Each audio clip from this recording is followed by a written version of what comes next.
Kemudian yang saya hormati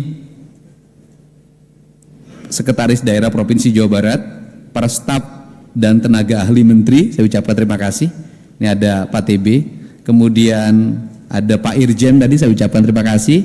Ini tetangga saya waktu di Purwakarta, dulu pernah dinas menjadi kepala bagian lalu lintas di Polwil Purwakarta. Saya ucapkan terima kasih, sudah ketemu dalam keadaan bintangnya sudah 3. Saya jangankan dapat bintang Pak, dapat jodoh aja susah Pak. Terima kasih, saya tidak akan terlalu panjang karena saya datang ke sini bukan hanya menandatangani MOU, tapi cari jodoh juga. Assalamualaikum warahmatullahi wabarakatuh. Sampurasun.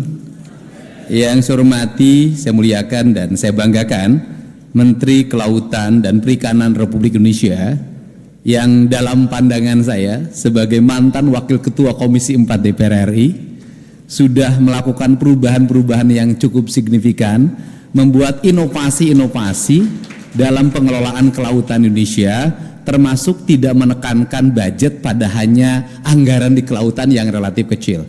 Untuk itu saya atas nama masyarakat Jawa Barat mengucapkan terima kasih pada Bapak karena kejayaan Menteri Perikanan adalah kejayaan rakyat Jawa Barat. Yang saya hormati Pak Dirjen Budidaya, ya. Ini ada 2 nama, ada Budi, ada Daya. Kemudian yang saya hormati Sekretaris Daerah Provinsi Jawa Barat, para staf dan tenaga ahli menteri, saya ucapkan terima kasih. Ini ada Pak TB, kemudian ada Pak Irjen tadi, saya ucapkan terima kasih. Ini tetangga saya waktu di Purwakarta, dulu pernah dinas menjadi kepala bagian lalu lintas di Polwil Purwakarta. Saya ucapkan terima kasih, sudah ketemu dalam keadaan bintangnya sudah 3. Saya jangankan dapat bintang Pak, dapat jodoh aja susah Pak. Saya hormati ini yang paling pertama datang Bupati Karawang. Ya, terima kasih. Kedua datang Bupati Indramayu. Ketiga datang Bupati Subang. Yang terakhir datang Raja Bongkar Bupati Bekasi. Saya ucapkan terima kasih. Hadirin yang berbahagia, kita memahami bahwa ada culture Pak Menteri yang harus dirubah dalam mindset berpikir rakyat kita. Laut itu adalah kekayaan alam Indonesia yang paling besar. Tetapi sampai hari ini fokus berpikir kita masih di darat, masih berebut cari rezeki di darat dan hampir melepaskan laut yang luas. Di hulu kita tidak menghargai sungai. Rumah-rumah membelakangi sungai, membuang limbah rumah tangga ke sungai, membuang limbah industri ke sungai, dan pada akhirnya bermuara ke laut. Problematika di darat akan menimbulkan kekacauan di laut. Perspektif itulah yang mendorong kami untuk terus-menerus melakukan pembenahan, membongkar kembali bangunan-bangunan di bantaran sungai di seluruh provinsi Jawa Barat, menanami pohon kelapa dan kedepannya akan dijaga oleh satuan marinir. Ini adalah cara untuk mengembalikan kembali kejayaan tanah kita dan kejayaan laut kita. Hulunya mengalami problem sedimentasi, pembalakan liar, perubahan areal hutan menjadi kebun sayur, melahirkan bongkahan-bongkahan tanah yang terus menguruk sungai, yang pada akhirnya menjadi problem di muara. Efek dari itu adalah pendangkalan muara sangat tinggi, pendangkalan aliran sungai sangat tinggi, dan biaya recovery-nya mahal. Biaya recovery mahal yang dilakukan oleh Kementerian PU terhadap upaya pengerukan sungai berhadapan lagi dengan apa? Perubahan daerah bantaran sungai yang sudah bersertifikat dan berbangunan beton. Problematika ini harus diselesaikan dan saya mentargetkan dalam 2 tahun di Jawa Barat tidak ada lagi bangunan liar di sungai, tidak ada lagi sertifikat tanah di daerah sungai, tidak ada lagi pendangkalan muara. Yang berikutnya adalah aliran sampah. Problematika pengelolaan sampah di hulu itu berdampak pada dengan mudahnya orang mengalirkan sampah ke sungai, baik sampah rumah tangga maupun sampah yang dikoleksi dalam sebuah rumah tangga, yang pada akhirnya laut itu menjadi kumpulan dosa. Karena laut menjadi kumpulan dosa, maka laut mengalami problem lagi. Mangrovenya dibabat, terjadi abrasi. Lahirlah lingkungan-lingkungan kumuh sepanjang pantai. Anak-anak tidak diarahkan untuk memahami laut secara utuh, sehingga orang berpandangan sepanjang garis pantai adalah sepanjang pandangan yang tidak menyenangkan, yang dianggap sebagai basic kemiskinan.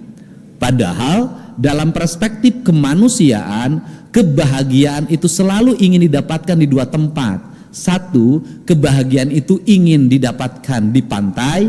Dua, kebahagiaan ingin didapatkan di gunung.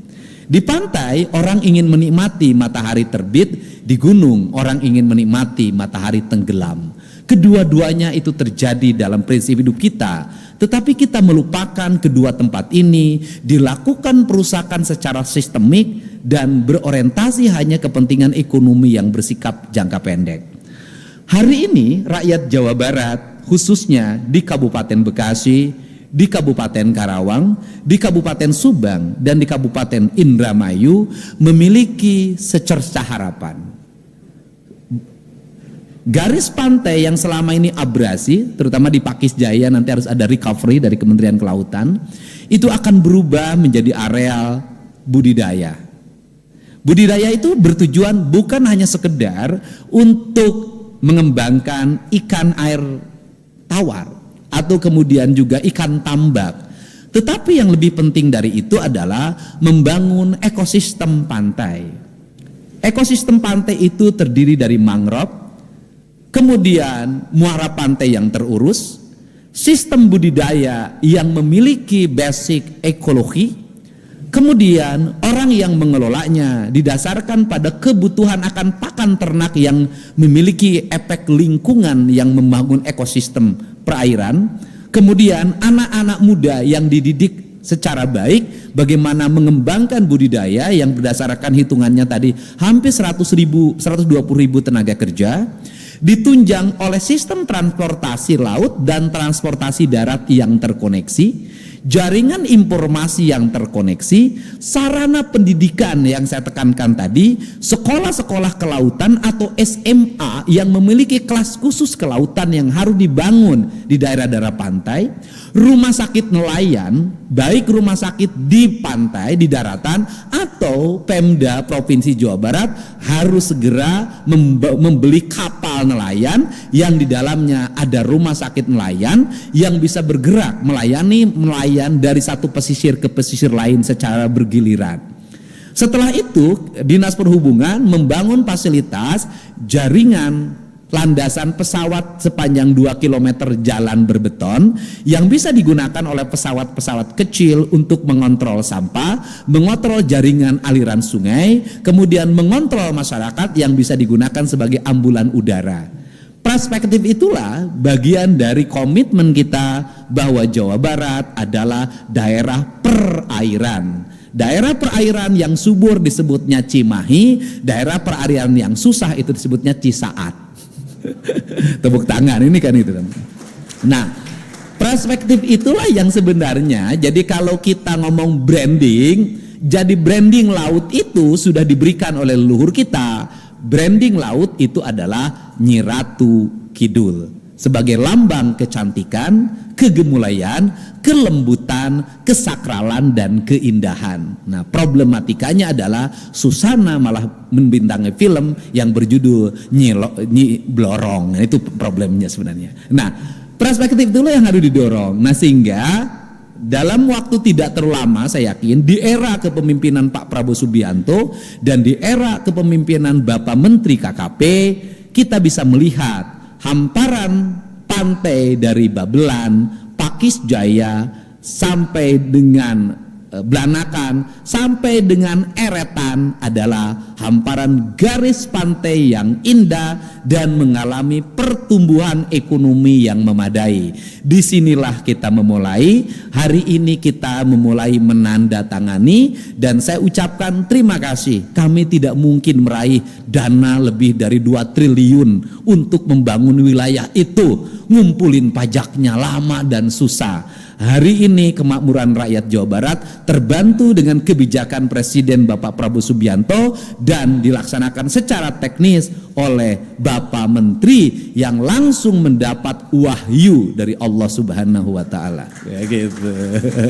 Kalau nabi itu wahyu, kalau manusia itu ilham. Tapi Bapak itu selalu mendapat wahyu. Di antaranya wahyu yang Bapak dapatkan melalui namanya adalah membuat kemakmuran bagi Jawa Barat pantai utara. Setelah itu, apa yang harus disiapkan oleh Menteri KKP dan oleh Dinas Kelautan dan Dinas Perumahan Pemukiman adalah menyelesaikan seluruh perumahan pemukiman nelayan, baik di garis pantai utara maupun selatan, sehingga tidak ada lagi perumahan kumuh di Jawa Barat yang berada di garis pantai. Walaupun rumah sederhana orang pantai bahagia, tetap saja kasat mata BPS dan kasat mata pandangan kita, rumah harus tertata dengan baik dan harus bersih. Selain itu, nanti saya mengajak pada bersama-sama dengan Pak Menteri, satu, membenahi keramba di Jatiluhur, Cirata dan Saguling. Membenahi eceng gondok yang sudah tingkatnya mencemaskan, merecovery lingkungan sehingga tidak terjadi sedimentasi dan pencemaran merkuri yang tumbuh akibat peternakan yang terlalu berlebihan.